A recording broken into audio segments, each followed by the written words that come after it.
Hello, hello, hello, and welcome to today's episode of Her Version. This podcast is dedicated to sharing stories of struggle and triumph, a platform that allows individuals to tell their truth in order to inspire and uplift others. For those of you that are new to this podcast and like content like this, make sure you hit that subscribe button.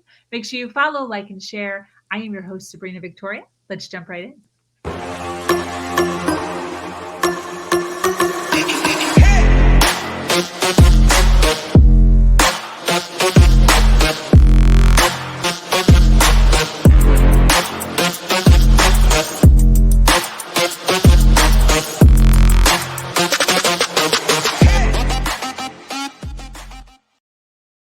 Thank you for joining us today for this episode of Her Version. The Her Version platform is built on storytelling and the understanding that many times our greatest learning experiences come from listening to other people's stories. Today, I am speaking with an amazing woman named Dawnita.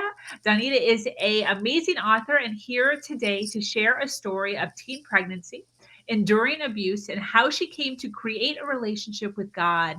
She will be sharing some of her struggles with CPTSD in order to give hope to those that have a similar story. I am excited to share what she is doing now in her world to not only empower her daughters, but to help overwhelmed individuals create attainable goals and create independent souls. Welcome, lady. Okay. Hello. How I'm so are glad you? to be on here. I've been getting tongue-tied all morning too, so maybe it'll be a thing.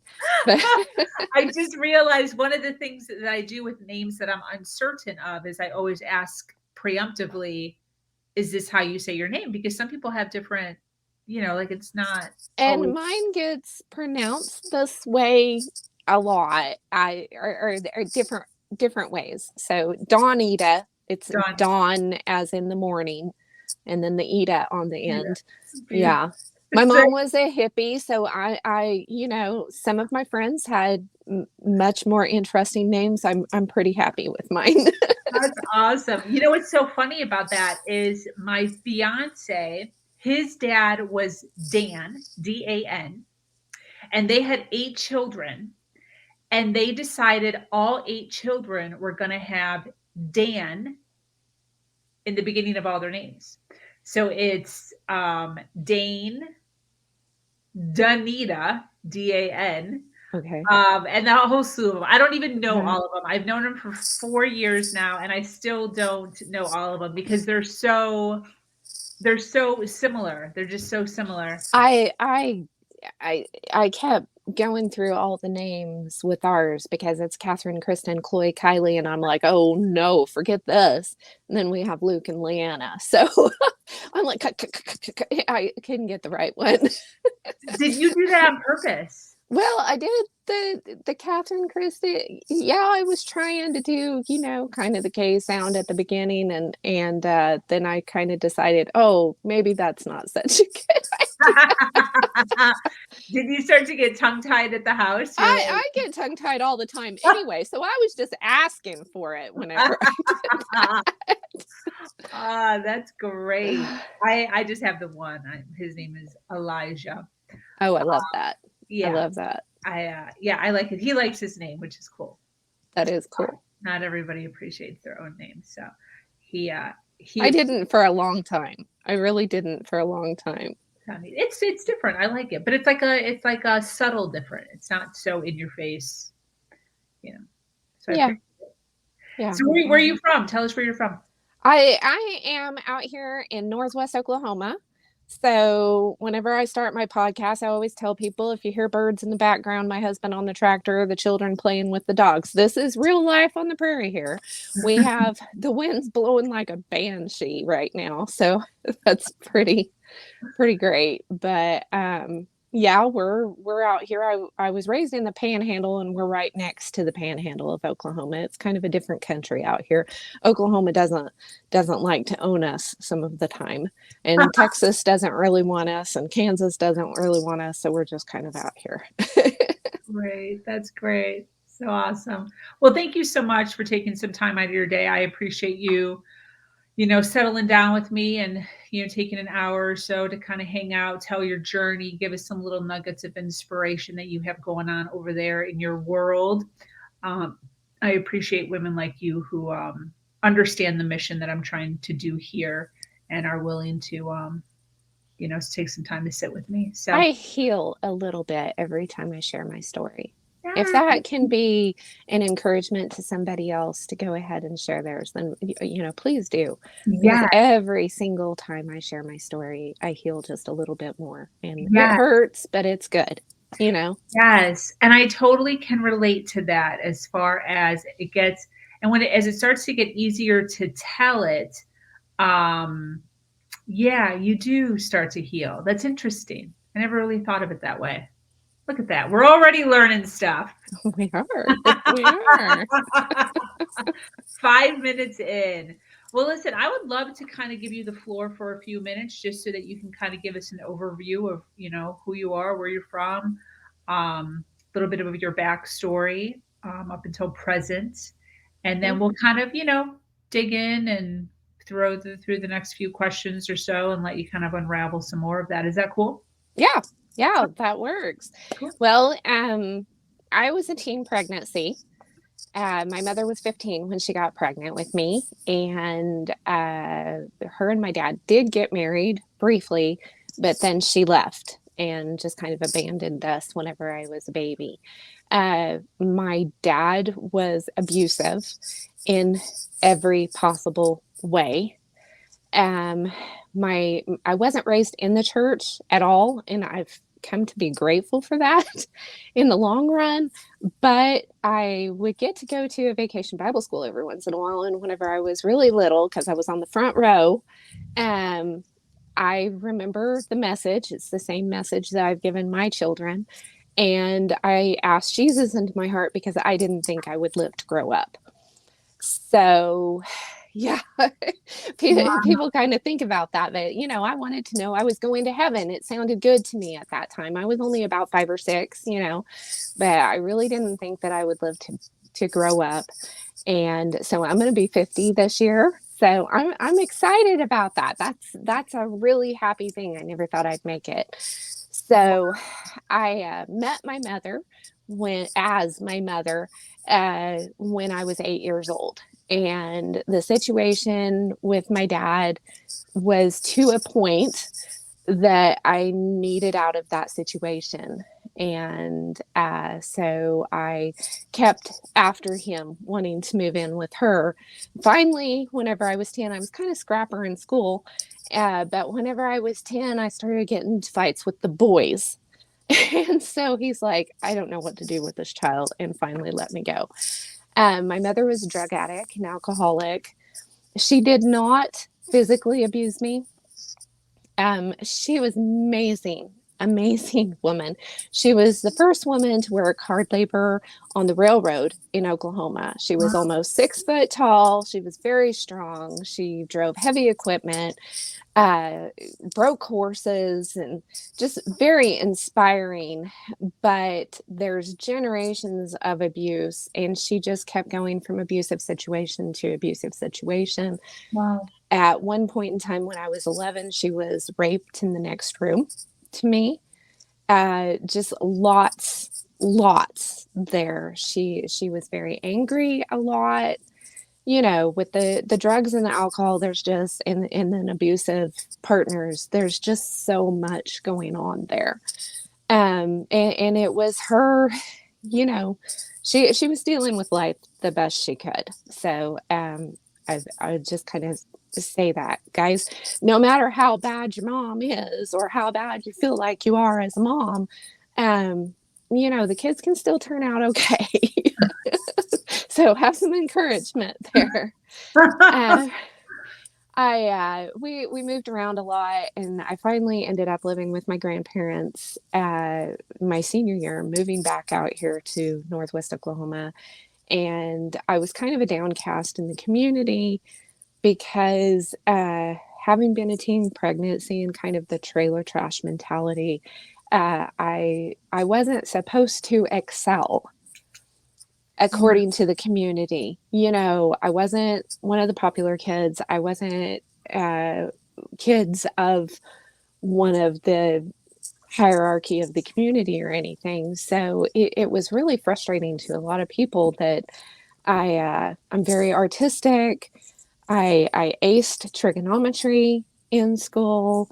I'm a writer. I've always been. So there's a lot of things that I feel like God blessed me. And because I wanted out of the situation, I really focused on academics and stuff because I knew if I go to college and I better my life, I can get out of this, you know. And so that was my focus. I was going to become a nuclear astrophysicist. I was going to have a dog, a cat, a horse, and a laboratory. You know, that's what I wanted. I always wanted to be a scientist. So that was it. And then I met my husband. And it was just kind of, I was in a middle of a pasture in the middle of Beaver County, Oklahoma, which there is nothing out there. It's 30 miles from the nearest small town, over an hour from the nearest Walmart. There's nothing out there. He's an electrician. He was looking for my grandfather to work on an irrigation system, and I was plowing the field. And I saw he had kind of long hair, and he's 15 years older than me. And I thought, oh, this is one of my uncle's hippie friends. So I grabbed this big old wrench from the bottom of the tractor, and I'm going to whack him with it if he gives me any problems. And walk out into, you know, the field. And I looked up into his eyes, and I'm like, oh, wow, I hope my granddad invites him over for lunch. So it kind of went from there, and I found out he's the preacher's son. He's never drank, never done drugs, never smoked, none of that. I'm like, wow, I need this guy. He's amazing. So yeah, and he had a stable. Him and his dad had their own business. He was an electrician, did heating and air. I mean, wow, this is the stability I've always wanted. So married him, and right out of high school. Wow. Yeah, we dated 3 months. Wow. And the whole community thought I was gold bricking. But that's okay. It's been over 30 years, and we're still married, and we've got 6 children, and it's worked out. Wow. So yeah, I had a very new age upbringing. So even though I'd asked Jesus into my heart as a little one, by the time I was 12 years old, I could do tarot cards and readings very accurately. After marrying him, his parents were never pushy, never pushy. They were just so loving to me. I cleaned house, got rid of all the mystical stuff, the crystal balls, the tarot cards, all the books. I just cleaned it out. And I just thought anything like that just got to be bad, right? I mean, according to the Christian perspective, all that stuff is bad. And a lot of it is. I'm not saying that it's not. But God gradually started bringing things back into my life, like herbs. And he called me to be a midwife. And even though all my babies are cesarean, because I had a horse flip over on top of me and break my pelvic bone when I was 13, so I can't have mine natural. And I argued with him about it. That's my relationship with God. I argue with him on a regular basis. I'm a spoiled brat. And he started bringing to me like the stars. You know, I had learned astrology, and I knew astronomy because of the science. But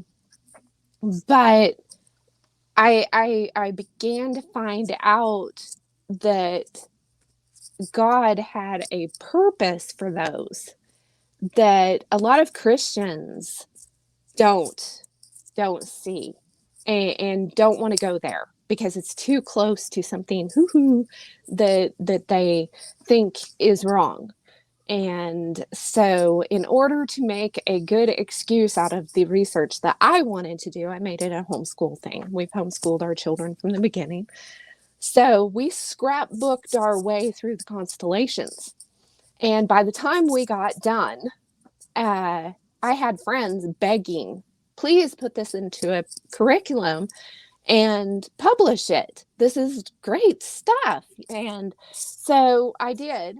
And I spent, I think it was 6 weeks putting this book together. I felt like I had birthed a baby by the time it was done, and got it published.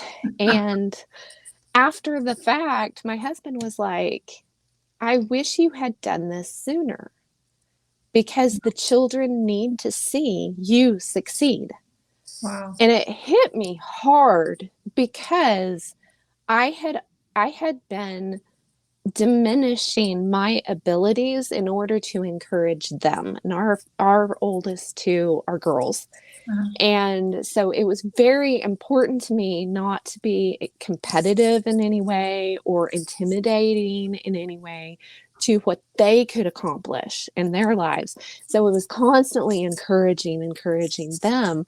And I had just let me go by the wayside. Wow. And so, yeah, our oldest wrote a 450-page fantasy novel by the time she graduated. Wow. She hands this book to me, and I'm going through these pages, and I'm like, Paul, this is crazy. I can't believe. And she is a master storyteller. And Wow. I'm Native American on both sides of the family. So I'm like, she got it. She got it. Wow. And she's published and co-published several novels at this time. Our second daughter just loves animals. We called her Doodlebug, was her nickname. And she raises the English cream golden retrievers. And then her and her husband, because they're both married now, have milk cows and goats and sheep, and I mean anything that they can have on their little farm they've got. And she's very successful. She's done international dog shows, and it's just amazing to see them do their stuff. So Yes.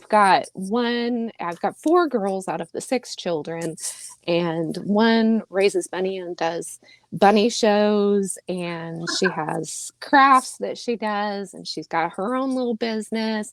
And then our youngest is 15, and she's in the process of becoming a master artist.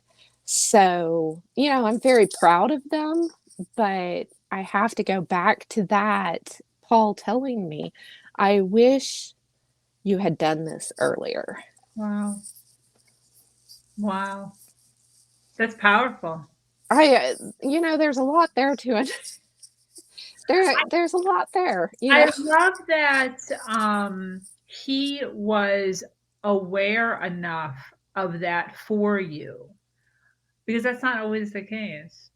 It definitely, my family would have never encouraged me to do anything like that. So I've got a very opposite situation of a lot of people with abuse. My abuse was in the childhood, and then I've got the supportive husband. And, going through the CPTSD, whenever the flashbacks and the night terrors and things like that, I can't imagine going through that without him. He's put up with a lot of brokenness.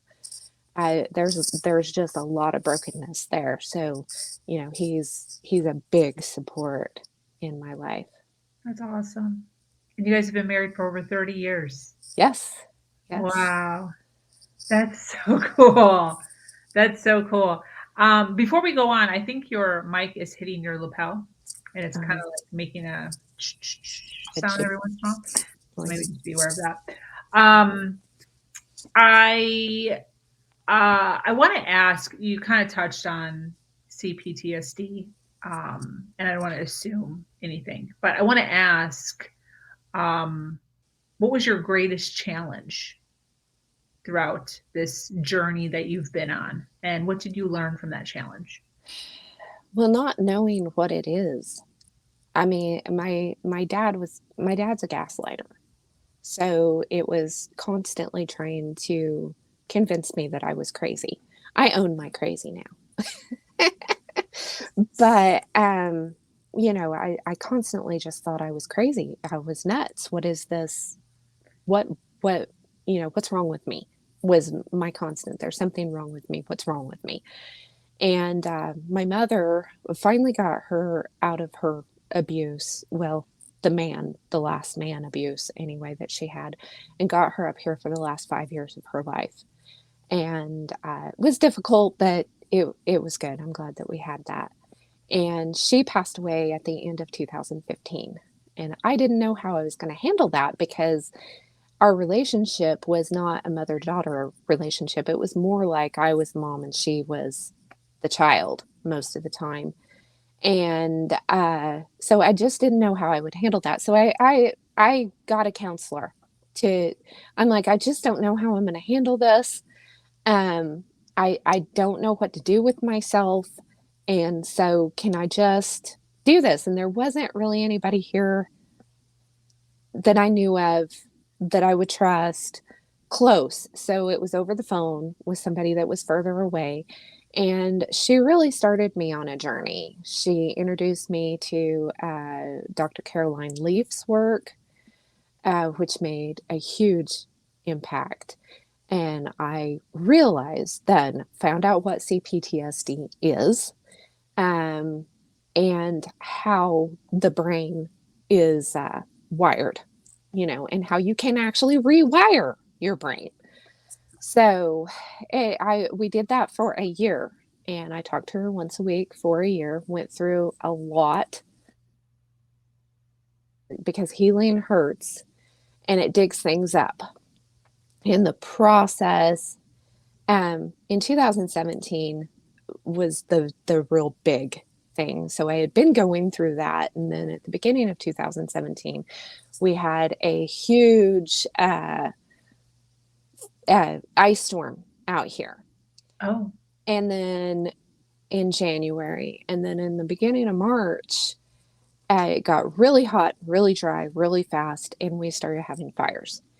And starting March 6th in Oklahoma, Texas, Kansas, and Colorado, millions of acres burned. Wow. And we were right in the middle of one of the huge complexes. And it was extremely traumatic. Anybody who's been through a wildfire, forest fire, anything like that will understand. I wasn't home when we got the call to evacuate. Me and our second daughter were not home. We were about 35 miles away. I turned on the flashers and headed to our nearest town. And I got there before our family was able to get out of the situation and get 8 miles to the little town. Wow. It was extremely scary. But our children, I'm a prepper, so our children were so prepared that they actually recorded part of it. I can't watch the recording to this day without crying because they had to drive through flames. But our oldest said that the rest of them were like a well-oiled machine. It was do, do, do, do, do, and load them up and go. And so that was crazy traumatic. Our house and our animals and everything, it was just miraculous that we had everything basically left. We were devastated. It melted my husband's inventory for his electrical business and tires off of implements and things. So, I mean, it was devastated, but none of the animals were hurt and the house was still here. So, great. Praise the Lord. But the next month, my father-in-law passes away. And I about a month after that, I had to put a protective order on my dad because he tried to kill our oldest daughter. So, why? It was huge. It was just huge. Well, why do abusive people do what they do? I understand. Good all point. of a sudden we had this big fire and the focus of attention was on us. And he really tried to make it sound like we weren't going through anything. You Wow. know, it just wasn't, it wasn't as bad as we thought it was. Wow. And the fact that we needed to evacuate and that all of this was going on and the attention wasn't on him, he just went nuts. And so we had to get a protective order and get that. So my mother had passed away, had my dad out of my life. Whenever I came out of the courthouse that day and the judge granted the protective order, I felt like a whole weight had come off of me. Yeah. Because, you know, in the Christian community, you're taught that you need to forgive and give restitution and try to make things better with everybody. And forgiveness is huge because you don't want to carry, I don't have the time or the energy to be bitter, you know, and carry around bitterness. So yeah, I forgive. I'm sure that there's things, you know, that have pushed him in that way. I have no idea what caused him to be that way. Again, generational abuse going on there, and so there's just a lot out here. But being able to let go of that and say, okay, I don't need this in my life. I don't need him in my life. I just felt so much better. Wow. Yeah. Wow. That's a good testament to taking a look around sometimes. You know, sometimes our anxiety or depression or whatever you want to call it is because of an individual in our home or near us. So I love that you took the step forward to actually do that for yourself, for your mental and emotional state of mind. It's really hard because notoriously we tend to put ourselves back into a situation that's similar, even if it's not as bad. Um, because when you grow up like that, like I've seen some of your other stuff that you post about being very empathetic. You become very empathetic, and you just want to help everybody. Mhm. But there's some people that aren't ready for help, you know, and aren't accepting of help. And it will become an abusive situation, even if you're just putting yourself in a bad situation where you're basically abusing yourself into that situation. And Wow. I felt that. I have, because I grew up being gaslighted, I Yeah. found out that I gaslight myself into staying into situations that I shouldn't. Wow. And I've done that time and again, and maybe they're not dangerous, you know, and we tend to blow them off because, well, it's not a dangerous situation. I'm not getting hit or whatever. But if it's not right for you, it's not right. Yeah. Yeah, definitely.